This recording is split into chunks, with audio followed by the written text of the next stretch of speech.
Assalamualaikum warahmatullahi wabarakatuh. Saya di sini mewakili dari kelompok 5 akan mempresentasikan tentang metode pengumpulan data PTK yang beranggotakan yang pertama Eka Indriani, yang kedua Amasral Rijal Ibrahim, yang ketiga saya Muhammad Mufidatul Munir, yang keempat Septiana Kartikasari, dan yang kelima Suciana Wandawati.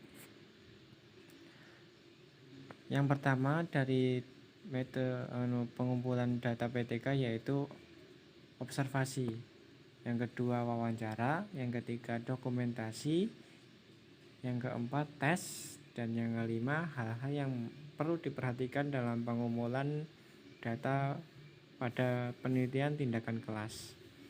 Yang pertama yaitu observasi. Observasi merupakan pengukuran yang dilakukan dengan cara mengamati secara sederhana. Observasi merupakan pengamatan yang dilakukan secara langsung menggunakan indera penglihatan tanpa mengajukan pertanyaan apapun. Observasi ini dapat dilakukan dengan memakai alat bantu atau tanpa menggunakan alat bantu.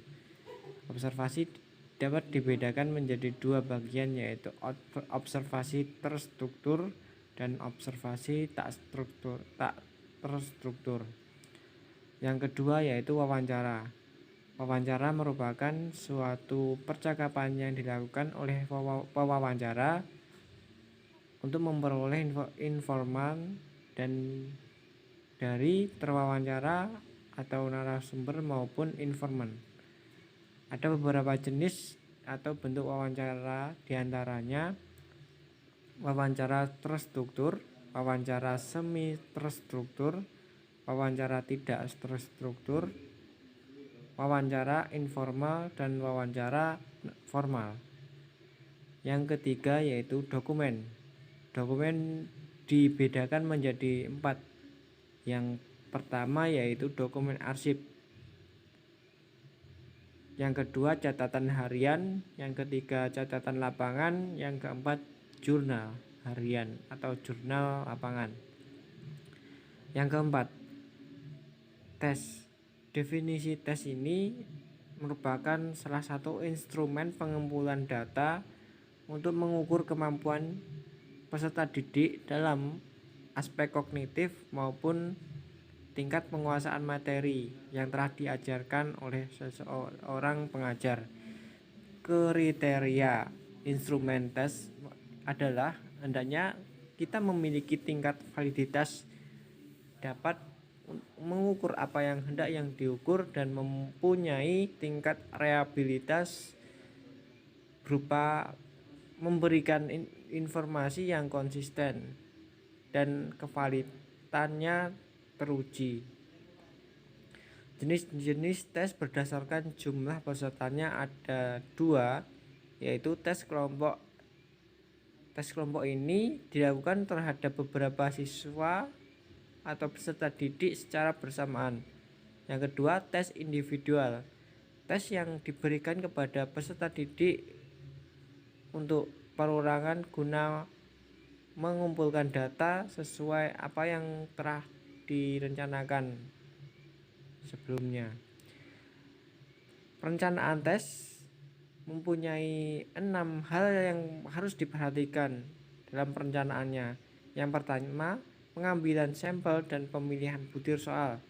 Yang kedua, tipe tes yang akan digunakan dalam penelitian. Yang ketiga, aspek yang akan diuji. Yang keempat, format butir soal. Yang kelima, jumlah butir soal. Dan yang terakhir, nomor 6 yaitu distribusi tingkat kesukaran butir soal. Yang selanjutnya yaitu prinsip dan kaidah penulisan soal. Dibedakan menjadi 2. Yang pertama, kaidah penulisan soal pilihan ganda. Yang kedua, kaidah penulisan soal uraian. Yang keempat, yang selanjutnya yaitu menyusun kisi-kisi soal. Dan yang terakhir dari pembahasan materi penelitian tindakan kelas dalam pengumpulannya yaitu adanya validitas, reliabilitas, dan praktikabilitas untuk mendukung bagaimana pengumpulan data penelitian tindakan kelas ini untuk penelitian yang akan diadakan di sebuah lembaga atau sekolah, gunanya untuk mencari masalah yang terjadi di sebuah masalah tersebut. Mungkin itu sekian pembahasan tentang pengumpulan data, metode pengumpulan data PTK. Sekian dari saya, perwakilan dari kelompok 5. Wassalamualaikum warahmatullahi wabarakatuh.